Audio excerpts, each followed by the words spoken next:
ngoba bengingasayena uNeli. lo muntu engiwuyena. Mhm. Bese ngomunye umuntu nje ongazuthi uyisilwane ngenxa yokuthi bengamuzwa umuntu mengabe ekhuluma nami futhi bengenandaba naye. Laphayana bekukhona namantombazane abesirentisa.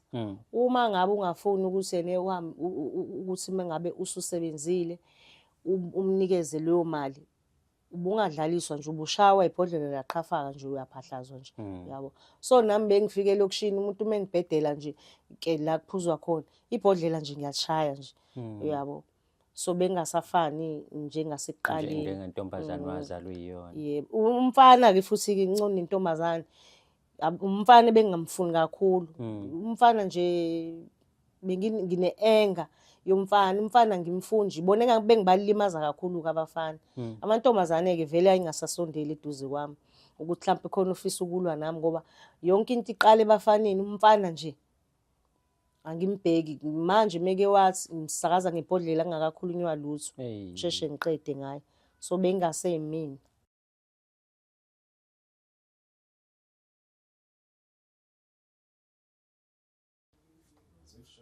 Sesiphinde sabuya futhi enye episode yohlelo lakho olithandayo Voices of the Night right here on i-channel yakho ikhonzile siyibiza ngokuthi Siyeza TV. Elami igama ngingudlala Matifana, also known as the next biggest thing in South Africa. Uyazi ukuthi ke mehleli nje kanje phansi suke sizokhuluma nabantu abadlulile endaweni zobumnyama bazihamba bezoshare ama experiences abo baphinde futhi bakhulume ngezinto ababhekane nazo. Ungagcini lapho mase bekunikeza wena isizathu sokuthi ungaqali noma ungangeni noma ungayenzi into abadlule kuzona.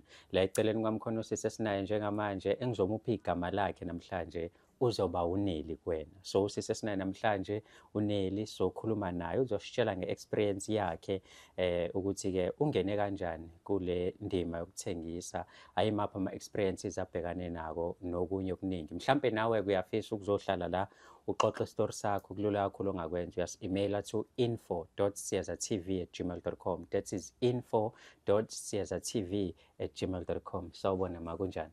Yebo njani bhuti? Ngiyaphila. Siyajabula ukuthi sibe nawe namhlanje sizokhuluma nawe Neli. Igama lakho lelo la namhlanje.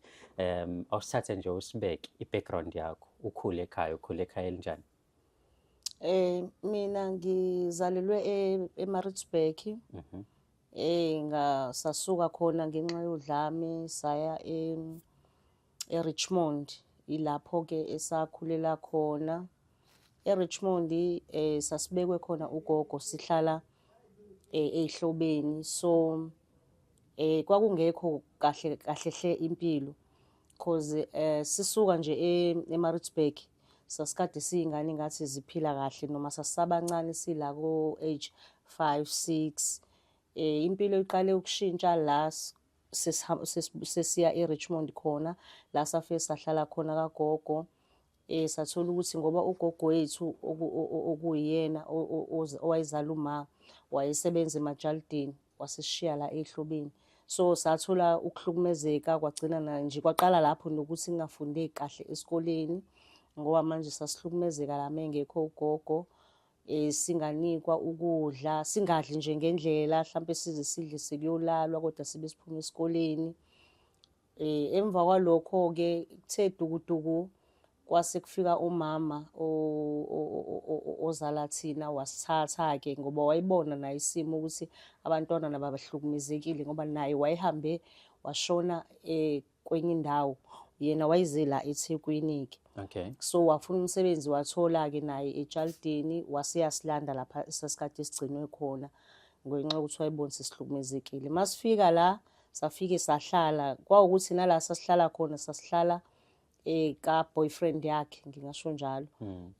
Nakhona kwawukuthi phela mase sibaningi akusazwakali kahle kanti naye usekhulele omunye umntwana walubaba lo. So nje sangahlala kahle kugogo wasizamela ukuthi kuthengwe umuzi esohlala kuwona sasisihlala kuwona. Nje bese kwaba noshintsho ke emva kwalokho uma wamuva wayohlala kwenye indawo futhi. Wayohlala kwenye indawo emva kwalokho sangabe sihle isimo kumina nogogo. Ngase nginayo ingane yokuqala neyesibili, so uma eyayithatha iy'ngane kwangaba kuhle njena, ngangokuthi bese ngihlukumezeka ekhaya, ugogo engicisha ukudla, kungasazi sekwenzekeni nje ekhaya, yini esishintshile, esesincisha ukudla, esemina ngedwa futhi engicisha ukudla.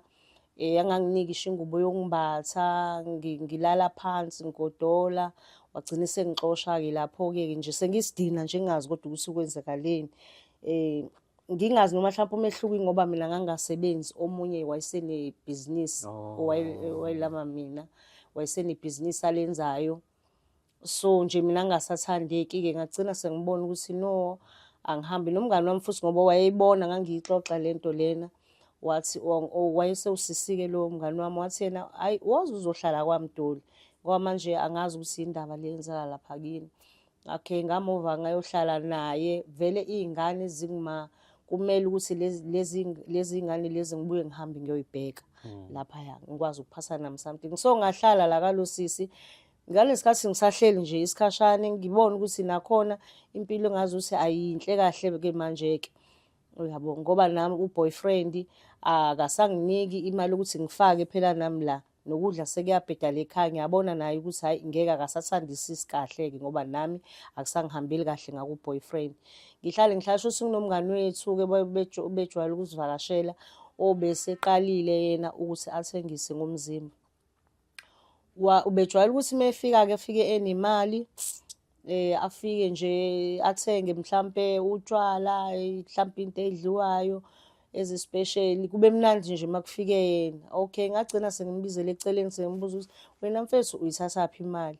Wase yangitshela ukuthi hhayi mina ngenza kanjena kanjena. Ngamchazela ukuthi nami ngidinga ukuthi lana kube khona engikufakayo and fanele ngihambisele ney'ngane. No-boyfriend akade nginaye akasenzi lutho, manje nje akusekuhle kwayilana-ke manje-ke angisazi ukuthi ngizokwenza kanjani.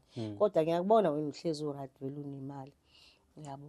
Amesethi yena hhayi mina ngiye ngihambe kanjena, ngizokukhombisa ayikho inkinga. Mese-ke senza usuku-ke sahamba naye-ke saya la ababethengisela khona, wafike wangikhombisa ukuthi lana kwenziwa kanjena, la ubiza imali engaka, nje yonke into eyenzeka khona wangitshela ukuthi kwenza kanjani. Hhayi nje nami ngagcina sengijwayela, kodwa ngithe uma ngabe ngabuka khona lana ukuthi emva nje isikhathi eside ngabona ukuthi lana akukho right, ngoba manje ziningi izinto ezenzekalayo, kuyahlukumezeka la. Nami ingqondo yayingekho, noma yenzekile into ukuthi mhlampe khona umuntu oselaleni nami ngenkani, ngangakuthathi njengokuthi mhlampe i-rape. Ingqondo yami nje yayisadidekile nje ngoba nje ifuna imali vele-ke kuphela-ke. So nje ngingazi noma i-rape, kodwa kuthe ukuhamba kwesikhathi ngibona ukuthi ngeke, angisabi right. Uma ngabe ngizozalana angibi right, angizizwa kahle. Ngicabange nokungezi, kodwa ithinto no, uzohamba ngoba manje udinga ukuthi ubuye uyithengile impuphu. Ubonile angithi ukuthi kushode impuphu kade uthenga izolo, and sengiyaphuza, sengingene isho ekuphuzeni ngoba yonke into yami fanele uma ngizoyenza la ngihambe ngiyophuza. Bengibhemela iluzi-ke mina ngiyiphuzile utshwala, yabo. Okay. So nje ngihlale ngiyidakele nje kwakube kusebenzeka-ke kuze ngingabi nalama feelings ukuthi ish, kodwa Nkosi yami kuyosanini, nginganaki vele ngidakele ukusebenzeka. So nje la elokhuzeni la emgaqweni bezidlwengulwa, amanye amantombazana betholakala esoshonile, athathwe ibona abafana la emgaqweni bayobadlwengula. Omunye utholuthi uzobuya, omunye utholuthi akabuyi, omunye vele usekhuthuziwe waphucwa ifoni yakhe, bathatha nemali yakhe ebeyisebenzile. Nje uyabona nje isimo ukuthi asikho kahle, noma umile uyacabanga, uyaqalaza ukuthi ngazi ngizothathwa ubani-ke aqala ayongishonisa laphaya, uyabo. Nje nami kuke kwangehlela nje izimo ey'njalo ukuthi kunomuntu ekufanele ngimrentele njalo la, umuntu wesilisa nje kuqala, okufanele kube uyena engizothi uma ngifika ngiqale ngaye ayolala nami. Emva kwalokho ngizothi ngisebenza angisekho vele right okwangempela cause lo muntu lo ube rough ngalolu hlobo lolu ukuthi bengilimaza uyabo bengilimaza bengithi ngiyosebenza ngibe vele sengizwa ukuthi no ngilimeleke manje kodwa kuyaphoqa ukuthi ngiqhubeke ngisebenze nje bengingakuhle nje omunye uke wangithatha wangihamba nami ke bekuthiwa i-trip mangabe uzohamba Okay. so uphuma i-trip imali nayo ithi xaxa mengabe uzophuma i-trip so ke nami ngathi ke ngiphuma i-trip ke sahamba nomuntu sihamba la endleleni nje kuhlukile uhambe ngivalele nje la ngimuva konke namakhethi ngiyashisa ukuthi uhambe ngivalele nje la epaka khona uzoma yena mase ngena la ngimuva enza umsebenzi wakhe loyo alale nami and then mase yaphuma asikakakhokhelani mase yaphuma abuyele ngale naphinda vale ngilo ngihamba mina ngiboni nje ukuthi ngihambaphi uyabo until la kusakhona ngaze ngasafika la kuse garage khona wase shuthi ila wasengidampa khona la egarage wase ethena hayi ungehla lama ufuna ukuchama mhlawumbe usule nobuso yabo luckily ke ngoba ngangizosula nobuso ngehla nesikhwama sami okunye ngangikushiyileke sasinefoni isikhwama nethawula ngithi ngiyosula ila ngathi mengabe ngiphuma khona la kulama toilet ngaphuma akasekho Usehambile manje. ngaphuma asekho usehambile sengichazela labo bhuti abasebenza la eLukhuzeni egarage ukuthi hawu ngaze nganenkinga bekumithwa kathi hayibo kuthiwa hayibo lo bhuti vele ujwayele ukuthi azoshiya amantombazane la sekufanele abanjwe mefika la so nje konke nje lokho kwangihlukumeza ngasho nje nami ukuthi ngibonga uNkulunkulu kulo lonke lolu hambe engilihambile ngingaboni ukuthi ngihamba engivalele if wayethi yena mayiqeda ukwenza lento ayenza kumina avela ngijikjele ngaphandle khona lapha yako freeway kwakuzokwenzakalana so ngibonga ukuthi ngafika kulelo garage kokungcono wangidampela khona ngiphila ngakhona ukuthi ngikwazi ukuthi ngifone ngoba ngasiza omunye ubhuti oyikhalathi okwakuthiwa uya ePitoli uzobuya mebuya abuye ngeDurban angangisiza mhlawumbe angishiye ku-freeway la ngizohike khona ngibuye back so ubhuti ke wangisiza wangithengela ukudla wangithengela i-airtime wathi angifone ngisho ukuthi ngihambe kanjani ila ngathola khona ukuthi ngiphinde ngifonele omunye uclient ngimtshela ukuthi hayi ngikanjena lana ngisendaweni ukuthi ngidampwe omunye uclient wasethi yena hayi vele mina ngiphindele emuva eDurban tshela loyo ukuthi ngicela ukukhuluma naye sikhulume naye lokusizayo ukuthi sizopick up naphi ekseni ukwazi ukubuyela emuva so ngasinda kanjalo so engikushoyo ke nje kuningi okwenzekile lapha emgaqweni mina ngokwami angifisi ukuthi nabantwana bethu konke nje nesizwe nani ukuthi baye lapha emgaqweni ngoba imina engufakazi imina engine-experience yalapha yana emgaqweni ngiyezwa vele namanye ama-organization ayasho ukuthi akube semthethweni mina ngokwami ngithi cha hayi asifuni i-decree ngoba izoletha ubugebengu obuningi ama-drugs njengoba kuno-rape no-human trafficking abantu bayashushumbiswa bayodayisiswa kwamanye amazwe ngomzimba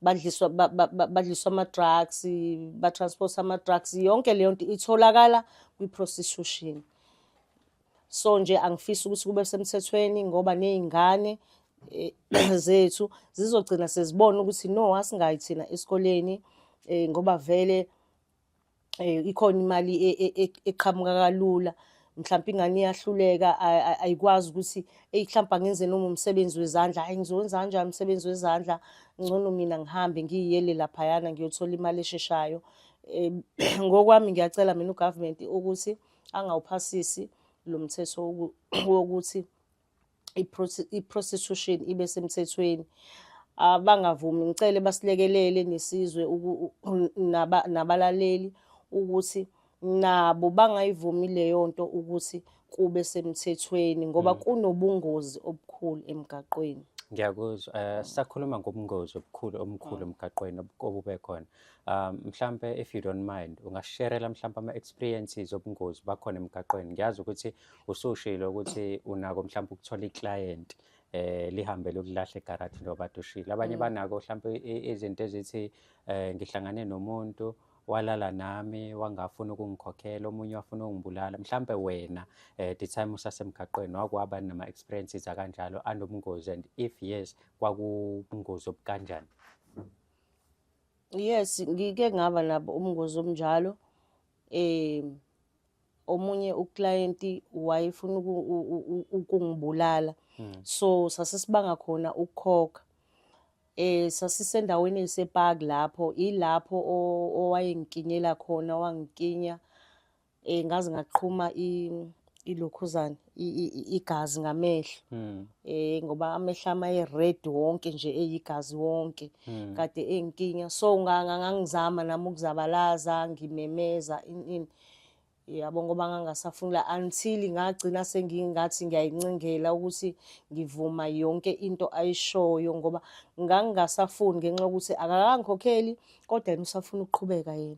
Uyabo nje sengiyintombi yakhe ngagcina sengithi mina hayi no siyathandana nawe into ey'njalo. Ngagcina sengithi siyathandana wagcina sengiyeka-ke sesinikana ney'namba khona nginjalo ngilimele. Uyabo leyo nginjalo. Ila ngathola ukuthi ngiphunyiwe khona ngokuthi ngivume yonke into-ke wayeseyenza ngingalungi ngithi hhayi angisafuni ngoba wavele wangihlala ngilokhuzane ngobhongwane ngenxa yokuthi mina sengiyanqaba ngithi ngeke phela ngisafuni futhi imali yami awunginikezanga yona. Buningi nje ubungozi cause laphayana ufika kahle nomuntu uphethe amakhondomu uthi ngizosebenzisa amakhondomu. Uyafika umuntu uyakujikela akasayifuni ikhondomu. Mengayifuni ikhondomu omunye uzokwenza ngenkani, omunye uzofuna-ke uku-add imali. Kusuke kuwena-ke ukuthi ufuna ukuthi a-add imali. Emva kwalokho kuba nezifo eziba khona ama-STI in. So sekufanele njalo wena uphile ngokuthi njalo uyothenga imbiza, uzama ukuthi uyiphuze, uthi uyayiklina. Kodwa nje akukho safety. Okay, siqala inkulumo yethu uvezile ukuthi ubusunabo abantwana, unawo umndeni noma kade niney'nkinga ezikhona phakathi kwakho nogogo njengoba dusho ukuthi bengekho ukuphilisana oku-right. Manje soyasebenza-ke sebeyabona mhlawumbe usuyakwazi ukunakekela abantwana bakho, sebeyabona usunayo imadlana. Uthini kubona, usebenzaphi noma bane-idea vele yokuthi yini lento yenzayo? No, angikaze ngize ngichazele muntu ukuthi ene mina ngisebenzaphi. Bengiyihambela nje ngoba vele bese ngiyingane eyihambelayo since ngilokhu ekhaya kunenkinga ngilokhu ngixoshwa vele bengihamba ngingabuyi ukuthi ngiyabona ukuthi njengoba kade ngiyele lapha ngikade ngiyoyiphuzela angizoyilalela mngani wami ngiyilalela mngani wami ngiyibuyela. So mangihambile-ke vele akekho umuntu obenginakile ukuthi uzongibuza noma mhlawumbe obenginakekela ukuthi uzongibuza ukuthi hayi bo ususebenzaphi ini. Yabo lo nto bengifika nje naleyo nto ngifika naleyo nto bayamukele kungekho umuntu ongibuzayo ngoba into egcine ingabi right kumina ile yokuthi bebebancane abantwana but baya ngokukhula and vele bengine-stigma because bese ngibona ukuthi uma ngihamba lapha emgaqweni vele sebeyangikhomba yabo leyo nto. Uyaphi njalo ubuye ekuseni lona yabo nje bese ngiphila kabuhlungu nje ngoba manje sekufanele manje ukuthi ngizama ukufika ekuseni kakhulu mhlawumbe kwesinye isikhathi kungenzeki ukuthi ufike ekuseni kakhulu. Uyabo lo nto uzofika vele abantu kade bevukile uthi mhlawumbe-ke noma ufike ekuseni kakhulu khona vele uzokubona. Yabo especially makwama-weekend ibhizi biba khona-ke makwama-weekend bisithanda vele ukuthi sihambe nami bengithanda ukuhamba i-weekend ngoba bekusuke kunebhizi. So ngaleso sikhathi abantu-ke naselokishini abalali basuke kade beyiphuzela kuze kuse bayakubona uyafika wena usuphethe uplastic ngoba sure vele ngizophatha impuphu ngiphathe oCambridge ngo-5 besuke sebevuliwe ngiyangena mina ngithenga into zingana bekubaxaka konke lokhu ukuthi kanjani njalo ntambama uyahamba sekuphoqa ukuthi njalo mina fanele ngihambe imini ngithi ngizama ukuthi bangaboni ukuthi ngiyaphi ngihamba emini. Sekufanele ngihlale-ke emathaveni-ke la ngizohlala khona ngizimazise kuze kube intambama before mina ngiye la engifuna ukuya khona nje. Yani so le mpilo yakho yasemgaqweni i-affecte kanjani-ke manje your personal life? Abanye abantu banako ukusho mhlawumbe ukuthi bashintshile noma bafunde ukuba ney'nhliziyo ezimbi through izinto ade bezenziwa ama-client noma ama-client abafundisa ukuthi baphile ngenye indlela. Wena-ke impilo yakho yasemgaqweni nempilo yakho okhula umntwana uyiyona i-affecte kanjani lona? Ilimazile nje kakhulu ngoba bengingasayena lo muntu engiwuyena. Bese ngomunye umuntu nje ongazuthi uyisilwane ngenxa yokuthi bengamuzwa umuntu mengabe ekhuluma nami futhi bengenandaba naye. Laphayana bekukhona namantombazane abesirentisa. Uma ngabe ungafuni ukuthi yena uhambe ukuthi mengabe ususebenzile umnikeze leyo mali ubungadlaliswa nje ubushawa ibhodlela laqhafaka nje uyaphahlazwa nje yabo. So nami bengifike elokishini umuntu mengibhedela nje ke la kuphuzwa khona ibhodlela nje ngiyashaya nje yabo. So bengasafani njengasekuqaleni njengentombazane wazalwa uyiyona. Yebo umfana-ke futhi-ke ngcono nentombazane. Umfana bengingamfuni kakhulu. Umfana nje ngine-anger yomfana. Umfana ngimfuni nje iboneka bengibalimaza kakhulu-ke abafana.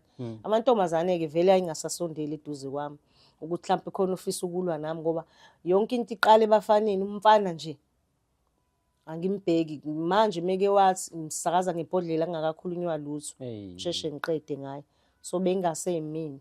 Yani abantu abaningi abanokufika la noma sengiba-interviewile before bakhala ngokuthi izinto ey'ningi bayifunda emgaqweni like ama-drugs, ukuphuza, yonke leyo nto leyo. Mhlampe wena khona izinto obonayo ukuthi yani bengiyidinga mhlampe emzimbeni wami ukuze ngizimazise lento engizobhekana nayo, ngizimazise mhlampe labantu abawu-5 engizolala nabo osukwini. Bese khona isikhathi whereby nawe oshoyo ukuthi yazini mhlawumbe bekuthiwa ngiyenzanga lento ngaba ngiphuza mhlawumbe ngaba ngibheki mhlawumbe ngaba ama-drugs angizange ngiwasebenzise if waqala.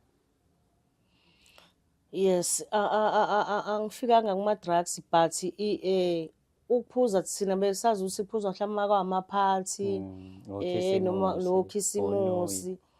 Mhlawumbe ukuba ngiyanga laphayana mhlawumbe ngabe isa kanjalo ukuthi ngiyakwazi ukuyilimitha ukuthi ngikwazi nje ukuhlala isikhathi laphana fanele ngoba uzoya zonke iy'nsuku fanele ube ubutholile ngempela kutshwala uyabo.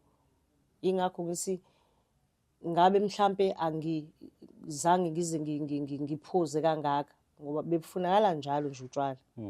Kufanele njalo ngihlale ngiyindikindiki. Yabo. Okay, ngiyazi ukuthi uthe abantwana bese bekhona but engifuna ukubhalansisa ukuthola ukuthi mengabe mhlampe uphila impilo yokuthengisa emgaqweni noma yokudayisa emgaqweni, uba khona umuntu onayo empilweni like osho ukuthi ngiyasebenza la kodwa nginayo isithando sami enginaso, ngiyasebenza la khona umuntu engibuyela kuyena ntambama, noma ufocusa kakhulu lapha la ukhona uyitshela ukuthi empilweni akekho umuntu obambisene naye? No, mina bengifocuse laphaya nje. Angikhumbuli nginomuntu engithandana naye ngoba manje before mina ngisajola umuntu wesilisa bengistika kuyena yabo. Ngingabi nomunye mhlawumbe owesibili makuloyo kube uloyo uyabo. So naye umuntu sigcine sinale bond yokuthi siyagadana in so bengibuka ukuthi mama ngathiwa nginomuntu wesilisa ngizothi ngiyaphi uzobe futhi nje bengishawa mina bengishaya abantu besilisa yabo. Menge ngaya kamngani wami ngizoshawela lokho. So ngangibuka leyo nto ukuthi ngizothi ngiyaphi ini bengesenalo nje uthando lomuntu wesilisa. Bengesenalo uthando lomuntu wesilisa. Uphuma kanjani-ke kule mpilo le? Eluluphi lo suku wayitshela ngalo ukuthi yazini namhlanje ngiyaphuma kule nto le sengiyenze kwanele? Into eyangikhipha laphayana khona kube nzima ukuthi ngiphume ngoba bengiyibona vele izimo ukuthi ayisekho right.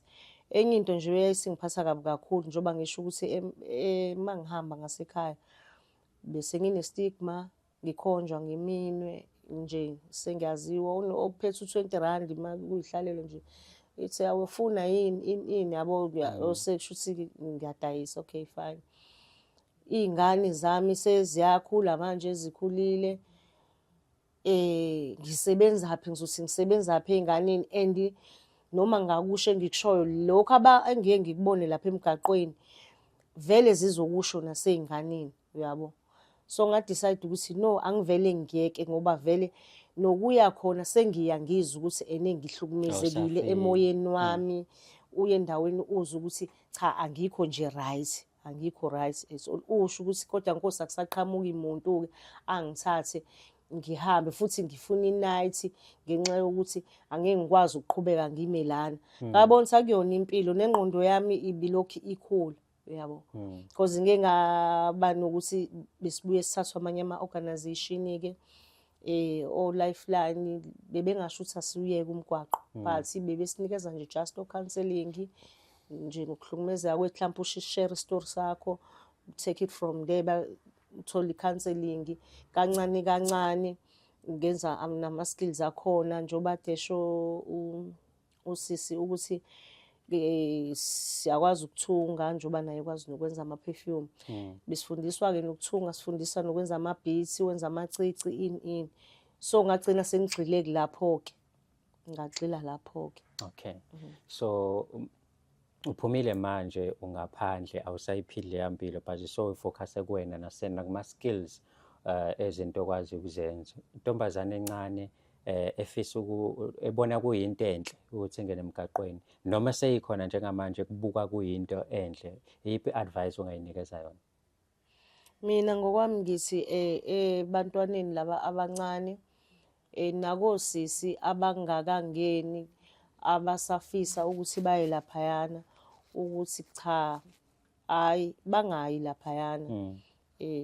Umuntu ngiyacela khona kulaba abancane ukuthi abekezele isimo sakubo, abekezele isimo sakubo. Ngelinye ilanga kuyalunga, vele ukuhlupheka into ekhona kodwa ngelinye ilanga kuyalunga ngoba uma uzothatha ngokuthi wena ubona abangani bakho noma ubona abantwana aba-rich emakubo mese wena ufisa ukufana nabo, akwenzeki kanjalo. Ingane ayifocuse esikoleni noma ngabe kunjani kuzoze kulunge ngoba laphayana kuyafiwa, laphayana kushushumbiswa abantwana bahambe bodayisiswa ngomzimba, zonke lezi zinto, bafunde nokudla ama-drugs, babuye nanezifo-ke sebenanezifo, babuye sebegula. Kuningi nje, kuningi, kunzima futhi. Ngiyacela ukuthi ebantwaneni bangafisi nalento le yokuthi abantwana babe nokuthi bathanda ama-blesser. Kusukela lapho ukuthanda izinto ulokhu uthi une-blesser. I-blesser alizukuphi imali kuphela, kusasa lizobe selifunani ukulala nawe. Uyaqala uyajwayela ukuthi wena mawuzothola imali ufanele ulale. Iqala nasema-blessings. Siyacela bandla ukuthi nabazali bakwazi ukuthi nabo babheke abantwana.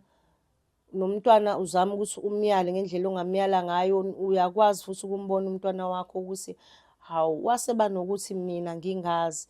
Ukhulume nengane yakho indaba zama-blesser nje ayi cha bandla. No, kuyazwakala kahle kakhulu. Singakanani mhlawumbe isikhathi ohlalile-ke emgaqweni like iminyaka ongasho ukuthi kona bekunzima ukuphuma, ngihlale ngisho iminyaka emingaka uma ukuthi usakhumbula? Mina mhlawumbe ngihlale for 10 years khona emgaqweni.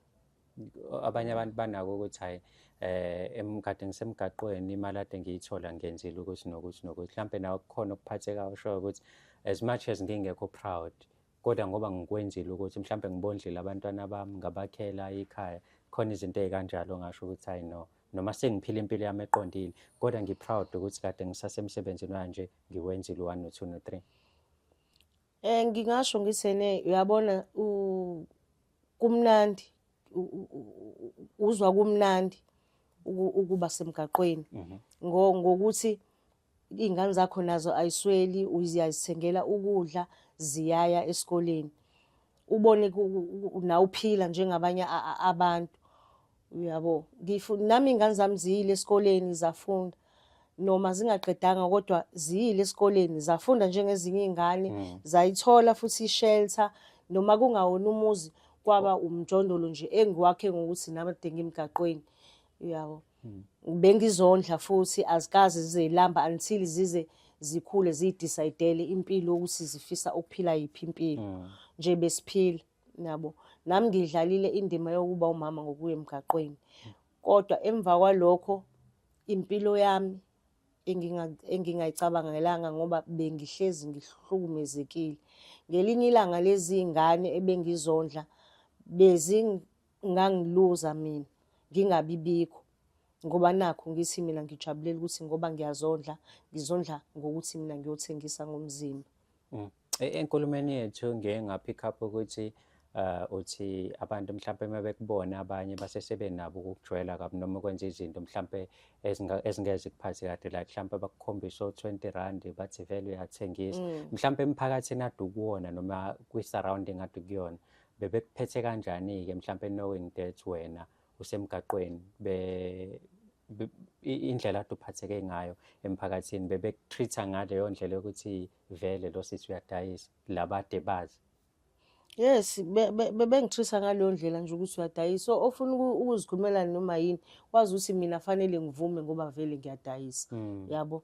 Mina akufanele ngibe nezwi, mina akufanele ngithi no ngoba vele ngiyadayisa, uyabo. Noma umuntu ekhulumela into engasile, wena fanele uvumile nje ngoba uyadayisa. Yebo. Do you guys have, ngiyazi ukuthi mhlampe sowaphuma kodwa ade nisasekhona, nani nawo ama-type, like because njengamanje uthola ukuthi mhlampe abantu besifazane bazosho ukuthi i-type yami umuntu okanje kanje kanje. Nina-ke mhlampe nisake emgaqweni, nani nawo ama-type ukuthi mekufika abe-truck abey'moto ey'ncane angidlaleli ngisho kubona, mhlampe abama-taxi abami, ikhona into ekanjalo, noma umuntu mekufika nje kumisa uyazi ukuthi ufuna ukuthenga, uyakwazi ukuthi akuthenge noma ubani? I-type ibingekho, cause isho ongcolile mephethe imali nje uyashona esikhotheni, uyabo. Makuma imoto encane uyangena emotweni, makuma i-truck uyangena etruckini, yabo. Khona-ke okathi ave kusebenzeka kahle ey'motweni, iy'moto ziyakhokha. Uyasho nje ngomlomo wakhe, but mase kuqhamuke i-truck kuqala uyangena kuyona. Njengoba ngisho nje isho ngaqhamuka ocathukayo mephethe imali nje, noma ngabe uthuna ukuyikhwapha mephethe imali nje usithela ngayo, usithala nayo. Impilo yenu ibekaphi-ke manje yona, because kunezifo, kunezinto ezenzakalayo, like ufika nomuntu mhlawumbe uliphethe ikhondom, uma ukuthi because ngizwele abanye bayanilwisa, uma ukuthi uyakulwisa mhlawumbe agcine kudlwengula ikhondom lingekho, wenze njani ngaleyo situation? Uma ngabe mhlampe phela yenzekile kanjalo ukuthi ingabi khona ikhondom, besinale ngqondo ukuthi-ke besiyiduduza, ngizosho njalo ukuthi besiyiduduza sithi thina, hhayi la edrobheni bekunekhalati-ke ebelidayisa ngembiza beliyenza yona. Hhayi hamba ufike ushaye ilokhuzana, mhlawumbe ngixoxela umngane wakho ojwayele, nawe usuyazazela nje wedwa, hhayi ngizodlula emakethe. Futhi mhlawumbe uzudlula entambama ngoba ekuseni phela usuke engekho lo mama lo, uyabo. Uyozudlula entambama. So angikuboni bekuyindlela mhlawumbe ebingasiza vele leyo, ngoba imini yonke wena kade uhleli nalento lena, uyabo. Walala wenza yonke, uyabuya ntambama usuyiduduza ngokuthi uphuze lento lena, bekungekho safety. Bengekho safe. No, siyabonga kakhulu ukuthi usinikeze isikhathi sakho, nanokuthi nje uzoshare udaba lakho. Hopefully umbukele ekhaya uzofunda aphinde futhi athole ulwazi mhlampe akade eyitshela ukuthi into right. Siyabonga kakhulu ngesikhathi sakho. Okay, ngiyabonga nami. Sibonge nakuwena mbukeli ukuthi usibukelile iqala i-episode yabamaphakathi yaze yayophela. Maningi-ke ama-episode silola sikukhiphela nje wona one by one, ngethemba lokuthi uzofunda uzwe iy'ndaba zabantu abaningi ey'hlukahlukene, then wena mase uyafunda something towards i-episode ne-episode esizoba sikukhiphela yona. Ungakhohlwa ukusubscribe, ulike, uphinde futhi ushare i-channel yethu Siyeza TV. Uma ukuthi nawe ufuna ukuyibona la uzoxoxa yakho indaba, info.siyezatv@gmail.com, info.siyazatv@gmail.com. Ungangilandela futhi on Facebook, uDlala Matifana. Siyabonga kakhulu ukubukela kwakho. Masihlangane ku-episode elandelayo.